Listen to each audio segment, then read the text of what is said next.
నిమిత్తము సాహస కార్యములను చేయను. నేను సాగును సజీవుడమైన యెహోవా నన్ను ప్రశ్నించి ఉన్నాడు. ఆయన నన్ను మరణమునకు అప్పగించలేదు. నేను వచ్చినట్లు నేను వాటిని ప్రవేశించి యెహోవాకు కృతజ్ఞతాస్తుతులు చెల్లించుకుంటాను. ఇది యెహోవా గుమ్మము.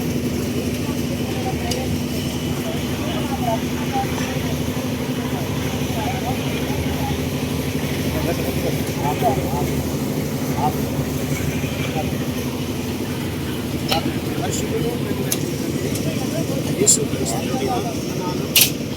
యెహోవా గుమ్మము.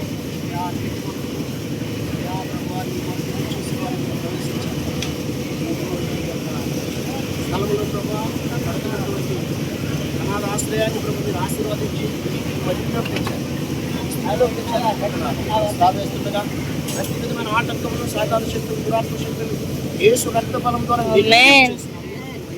ప్రభావాలు పొందండి. పనిచేసే వారికి చక్కటి మనసు, ఆలోచన, ఇలా సహనం కలిగి పనిచేద్దాం. అయిపోతుంది. యేసు నామములో స్తుతించి ప్రార్థిస్తున్నాం తండ్రి. సర్వశక్తిమంతుడా, సర్వాధికారి, మీ పరివర్తనమైన నామములో నాయన నీ నామ గణపతి ప్రారంభించాం. నీ చేతులకి ఇస్తాం. మీరే దీన్ని జరిగించండి. మీరే మీ దక్షిణాస్తులతో కాపాడండి. ₹1,00,000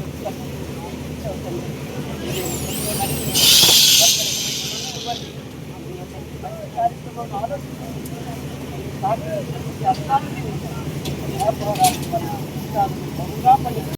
దేవునామానికి మహిమ కలుగాక. అందరూ బాగున్నారా? ఇప్పటి వరకు మీరు చూశారు కదా, స్లాబ్ కొరకు ప్రార్థన చేశారు సేవకులు.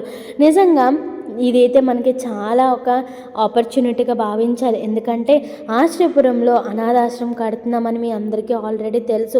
మీరు అనేక మంది ప్రార్థించారు, అనేక మంది వీటి కోసం ఉపవాసం ఉన్నారు. వాళ్ళందరికీ కూడా నా హృదయపూర్వక వందనాలు. నిజంగా సృష్టికర్త మినిస్ట్రీస్ అనేక కార్యక్రమాలు, అనేక మంది అనాథలకి, అనేక మంది వృద్ధులకి ప్రతి సంవత్సరం కూడా అనేక కార్యక్రమాలు చేస్తున్నారు. కాబట్టి సేవకుడి యొక్క ఆశ, చిన్నప్పటి యొక్క ఆశ, మరి అనాథాశ్రమం కట్టి అనేక మంది పిల్లల్ని, అనేక మంది వృద్ధుల్ని, అనేక మంది తల్లిదండ్రులు లేని పిల్లల్ని చూడాలని మరి ఎంతగానో ఆశపడ్డారు కదా. వాళ్ళందరికీ కూడా మరి అన్నం పెట్టాలని చెప్పి చాలా ఆశతో సేవకుడి యొక్క ప్రార్థన, సేవకుడి యొక్క ఆశ దేవుడు నెరవేర్చబోతున్నాడు. దేవుడు ఇది నెరవేర్చడానికి ముఖ్యంగా కారణము మనం యొక్క ప్రార్థన, దేవుడు మనపైన ప్రేమ, ఆయన కృప, ఆయన దయ లేకపోతే ఈ కార్యక్రమం అనేది జరగదు కదా. మరి అనేక మంది పని వాళ్ళతో పాటు, సంఘంతో పాటు మరి స్లాబ్లో ఒక మంచి కార్యక్రమంలో అందరూ కూడా ఉండి వాళ్ళ యొక్క పాత్రలను నెరవేర్చుకున్నారు. దేవుడు కుటుంబాన్ని, మీ కుటుంబాన్ని బహుగా దీవించి ఆశీర్వదించునుగాక. మరి రెండో స్లాబ్ కోసం కూడా ప్రార్థించండి. తప్పకుండా ఓపెనింగ్ అవుతుంది. అనేక అనాథలకి, అనేక వృద్ధులకి మనము ఆహారం పెట్టేవారుగాను ఈ సంఘము మరి నిలబడాలని మా యొక్క ఆశ.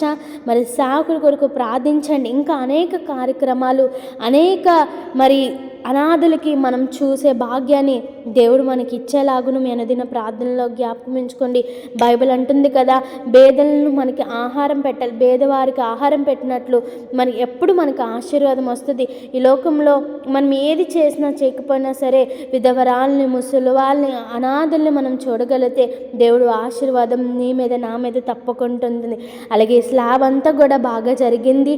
అండ్ రెండో స్లాబ్లో కూడా బాగా జరుగుతుందని ప్రార్థించండి. నిజంగా ఇంత గొప్ప కార్యక్రమంలో మనమందరూ ఉండడం గొప్ప బాధ్యత. మరి వీళ్ళందరి కోసమే అయితే భోజనాలు కూడా ఏర్పాట్లు అవుతున్నాయి. సంఘం ఎంతగానో ప్రోత్సహిస్తుంది. నిజంగా సేవకుడి యొక్క ధనాన్ని, సేవకుడి యొక్క హెల్త్ని, ఇవన్నీ కూడా పక్కన పెట్టి దేవుడి కొరకు బ్రతకాలని ఒక చిన్న ఆశ మరి ఆయనకు ఉండడం ద్వారా దేవుడు అనేక కార్యక్రమాలు చేస్తున్నాడు. ఇవి మంచి కార్యక్రమం కాబట్టి ప్రతి ఒక్కరు కూడా ప్రార్థించండి. మీ నుండి మాకు ఏ సహకారం కానీ ఏమీ అవసరం లేదు, కానీ ప్రార్థన మాత్రం తప్పనిసరిగా చేయండి. అనేక మందికి ఆహారం పెట్టాలని, ఇంకా అనేక మందిని చూసేలాగా మా సంఘం ఉండాలని మీ అనుదిన ప్రార్థనలో జ్ఞాపకం. అందరికీ ప్రైజ్ ది లార్డ్. ప్రార్థన చేయండి మా సంఘం కొరకు, అలాగే సేవకుల కొరకు. Praise the lord.